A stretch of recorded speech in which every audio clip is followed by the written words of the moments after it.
Hello, everybody. This is Zemanon, coach of the Detroit Solgaleo, bringing you our Week 11 matchup in the LDL Evolution League against Christian and the Cinder Silvally. So Christian is another one of our division rivals, and if you remember back to Week 2, he beat us with his choice scarfed Flygon that I had no answers for because I inexplicably decided not to bring my Rain, not to bring Pelipper or Swampert against a 4x Pokemon weak to Ice, because I was worried about his Cryogonal in Tier 5. That when I told him about it, he didn't even think about bringing Cryogonal. So this time around, we made an adjustment, needless to say, and not only did we bring Pelipper and Swampert, but we now have Ludicolo, a third Rain Sweeper, on the team to go up against Christian, and we'll run off his team here for you. So he has Thunder, Therian, Mimikyu, Shaman, Registeel, Sigilith, Cryogonal that I mentioned earlier, Mega Beedrill, Melodic, Flygon, Umbreon, and Typhlosion. So he's got a pretty good team. His Flame Orb, Marvel Scale, Melodic was also really hard to deal with last time, as was his Mimikyu. Thankfully he didn't bring Shaman. I was worried about that, but pretty much everything else I was expecting. I was pretty much expecting these six, except it could have been he made an adjustment this time, bringing Thundurus where last time he brought Shaman. So there's not much to say leading into this match. Things are pretty standard on my end. Like I got Pinchberry, Incineroar, and Flame Orb, Machamp. But the one thing I did actually bring was Shukaberry Bulk Up Zeraora. I have not brought Bulk Up all season, so I didn't think anyone would, be expecting it, and that's why I decided to lead with the Zeraora, expecting the maybe Flygon or something like that, where I can live an attack and Bulk Up.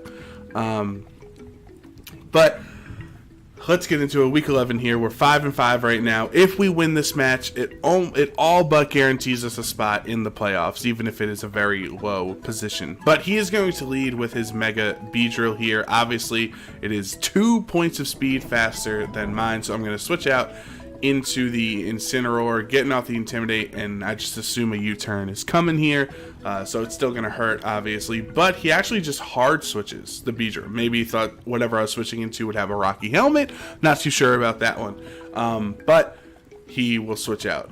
Now, this is misplay number one by me here. I should have U-turned instead of knockoff because I remembered that Mimikyu was a Z user last week. So why would I knock off? Because there is no item to knock off because, of course, Mimikyu is still the Z move. So I should have U-turned into the Machamp here. Instead, now I have to hard switch. Now I am legitimately flabbergasted at his decision making right here. He's +2. He needed to use Mimikyu Z move to knock out the Incineroar, so he doesn't. So he just regular play roughs, and I would have knocked him out with a Flare Blitz. Like to this day, how many weeks has it been? I'm still trying to figure out that decision. My Incineroar would have knocked out the Mimikyu. Like, why would you not use your Z move when you're +2? Especially now, because you switch out because you know that the Swampert's gonna knock it. Like, I'm still tilted from that decision, because if I knew he wasn't gonna Z, then I would have just stayed in. And after the game, he said he forgot he had Z move. It was like, oh, okay. Is another misplay on my end. Obviously, the Waterfall was not doing as much as a Earthquake or something like that would do. And he is Flame Orb, so same set. I don't know if this was the right play or not. I mean, it's not a bad play. It's definitely a mid-ground play, because I got Rocks Up, which hurts things coming in, but I could have gotten a lot of damage off with an Earthquake, and he gets the Toxic. So this is Toxic number 1, and there are quite a few of them in this match, and it's not very fun. But if I Earthquaked instead of Stealth Rocking there, this second Earthquake would have knocked him out. So that is really the debate. So I guess going for Stealth Rock was actually a bad play, but Who knows? Like, I can see the merit as to why I brought it, but I really probably should not have. I should have just went for the Earthquake. And we're going to get into a couple of turns here, back and forth of me Earthquaking and him recovering. And because of that stupid Toxic, I'm going to lose out on this trade every single time, because all the damage I'm doing with Earthquake, he is just recovering back up. Excuse me, with recover. But it is kind of a net even because of the burn damage that he takes afterwards. So even though he's recovering more than Earthquake does, it kind of evens out. But he's still, in the long run, going to win this one, so I decided to switch out a couple turns too late. I decided to switch out, and my Swampert takes some extra damage unnecessarily, as he's just going to recover up to full health, which is what I should have let him do from the beginning, because I knew he was never going to stop recovering until he got up all the way. So in comes my Ludicolo, and I believe I just go for the Giga Drain as he stays in, because he knows he can live a Giga Drain. So that does actually a lot. That brought him above or under 50%. And here is Toxic number 2, which lands. So now the Ludicolo is Toxic, and my reign is done. At this point, I'm getting like kind of upset that I'm walled by Melodic so hard two matches in a row. When I have some answers for it, it's not mattering. But instead, the Melodic will actually switch out into Registeel. And this is a misplay. I now think about it back on. I rain danced because I wanted to make sure I was as fast as I could. But he doesn't have a Damp Rock or anything like that on Ludicolo, so it's only 5 turns. So I should have waited until Ludicolo was super low to then rain dance, so I would have had maximum amount of turns in rain, if that makes sense. Like if I waited 3 or 4 turns till I was gonna die to Toxic damage, and then I rain dance, then boom, Swampert has 4 turns of rain that he can work with. But whatever, he gets his rocks up with Registeel. He's gonna switch out as my Flame Orb Guts Flame Orb boosted. Machamp will just knock out this Melodic with a knockoff here. So at least our check or our answer for this, which was the Machamp, at least he'll get a little bit. He'll get a knockout on his resume for the week, because that's why we brought him. We brought him as an answer for the Melodic because he just wrecks it. And then in here, if I got a crit, that would have been cool. It would have been pretty nice of the game to do, but we don't get it. And the Bullet Punch does not knock out, and another player off hits, and it doesn't kill. So again, why are you not clicking your Z move? Like, I actually knocked myself out due to Flame Orb damage, and if I lived on 1 or something, I could have Bullet Punched. So like, why are you not Z moving with your Z user? Instead, Ludicolo will knock it out with an Ice Beam. So I think Ludicolo has, except for the 1 week against Alejandro, I think it's gotten at least 1 knockout every week that I brought it, which is pretty awesome in my opinion. As my one mid-season adjustment that I made. I'm happy he's doing work. Again, I should not have rain danced so early, because I'm wasting these turns that Swampert could have been using later. So, he's going to Iron Head here. And then I believe he reveals Protect next turn to start whittling down my, the classic combination of Toxic Protect.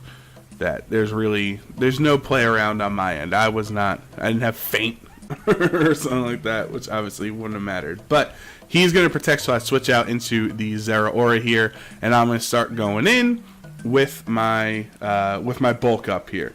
So I'm going to bulk up. I could have just went for Close Combat. It would have done like half, and I could have went for a second one, but I don't know why I didn't.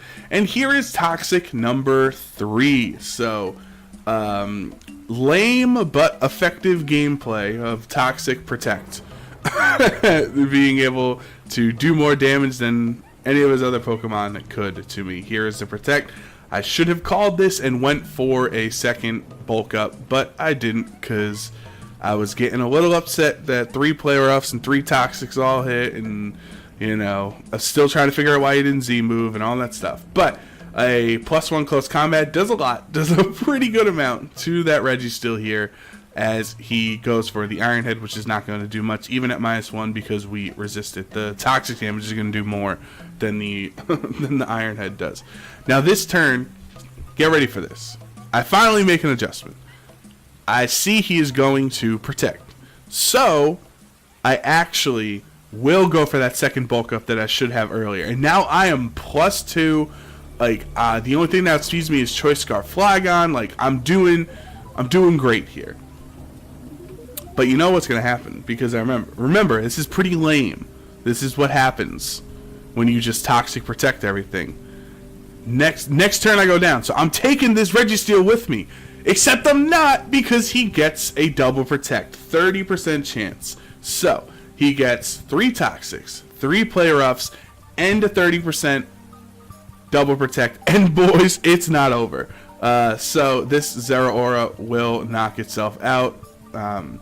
I guess Registeel still gets credit for it because of the toxic, but now I have to waste a lot of my health on Incineroar with Stealth Rocks and the Flare Blitz that I'm going to need to knock out this Registeel, because he got a double protect, and this Flare Blitz recoil damage is going to matter. You're going to see here, because he's going to bring in his Flygon, which is Choice Scarf, which we haven't seen yet, but we know it is thanks off of how good it was in our first matchup here. So he had an 18% chance to knock us out from here, from this range, with the amount of defensive bulk we had. 18% chance, and he gets it. Now, he would have had no chance if I didn't have to Flare Blitz to take that recoil damage from the Registeel. So he takes us out here. Before Stealth Rocks, the roll was in my favor to live this Earthquake Ludicolo. After Stealth Rocks damage, the roll was in his favor. It was like 56% or something like that. So Ludicolo is down as well. And all I have left is the Swampert, who is poisoned. Remember how my whole team is poisoned? So after Stealth Rocks, I'm actually going to live an Earthquake here. Shockingly, I thought maybe Earthquake just had some special mechanic where it knocks out everything, but no, we live, and I Ice Punch. At least Swampert gets the knockout here, so he can keep getting his KDA up every week. He's our highest our highest leader, or he is our leader of our team right now in knockouts. So in comes the Thunder Asterion, and he does not have a grass attack. Instead, he has Hidden Power Ice. He could hit me with any attack that wasn't an electric attack, and he would have knocked me out, so it's not a big deal. But we're actually going to lose this match 0-2. And yeah, I was really upset because I had the game plan. I made adjustments to do better against the Melodic, against the Mimikyu, against the Choice Scarf Flygon. Like, I did what I thought I had to do, and I got Toxic Protect out of a win with an 18% chance to knock out my Incineroar. And what were logical turns for me, like to switch out to sacrifice my Pelipper instead of my Incineroar when he should have Z-moved, turned it to be misplays on my end because he didn't Z-move. Like, this was a rough match, guys. I was actually pretty salty after this loss, because we are now 5-6 going into the last week, and I'm just gonna spoil it for you for week 12. My opponent and I were not able to play. I had messaged them, and I never got a response. Like, they had a rough record, so I'm guessing maybe the season was over for them. But I never got a response on when they wanted to play, and so we didn't have a match, and that counted as a double forfeit, which I kind of really want to protest, because I made an effort to try to play, but it counted at both of us losing 0-3, which did not seem very fair to me. So I might bring that up with the LDL admins, because I really don't think that was fair, that my record is 5-7, which made me nervous because I thought I was going to win from forfeit because my opponent never reached out. But at 5-7, that's a lot different than 6-6. And remember, if we got that 6th win, we were going to make the playoffs. But luckily, Arceus was on our side. Not in that match, but in the playoff standings, because We made it into the playoffs, ladies and gentlemen, as the lowest seed, as the 8th out of 8 that make it into the playoffs. And our first match is against Alejandro and the Lakewood Trevenants, the guy that we threw against because we didn't click Trick Room, who the man who is 12-0 with a plus 39 differential. That's a tough one. Like, you know, it's hard, but like I thought I had the play in our week that we lost against him, so it's really hard for me to like do it again against somebody who's so good with such a good record, right? It's hard for me to make the right call 2 times, but we're gonna see what happens. I probably will wait a little bit to upload that match, just because I mean this is three uploads now here that I'm catching up on, so we'll see what happens in the playoffs. But yeah, we did not have the strongest end to our season here with this loss here and then a forfeit, which I protest, but all that matters is we made the playoffs, even with our bad rating. It's like what was it? That one year, it wasn't like the Seahawks made the playoffs like 7-9 or something like that. I can't remember what it was, but that's what we are. We're an under 500 team who hopes to go on a playoff run. But yeah, that's, you know, GG's to Christian. Obviously, he had his outs. He still had Mega Beedrill in the back, honestly, too, which is super strong and a huge threat. So I think that's why I stealth rocked, was so that Beedrill could just keep willy-nilly U-turning and switching in, because it would take stealth rocks damage. But yeah, that's going to do it. Next time I'll talk to you, we're going to have a playoff match in the round of 8 against Alejandro, and hope to get revenge for that match. So for now, I'll be signing off. Thank you for, you know, sticking with me, waiting all this time. It's been like a month since my last upload. It's just been crazy busy, so sorry for that. But here, hopefully, three quick uploads in quick succession will make up for the fact that I was gone for so long. But we will see you. This is Zemanon and the Detroit Solgaleo signing off. We will see you in the playoffs, baby.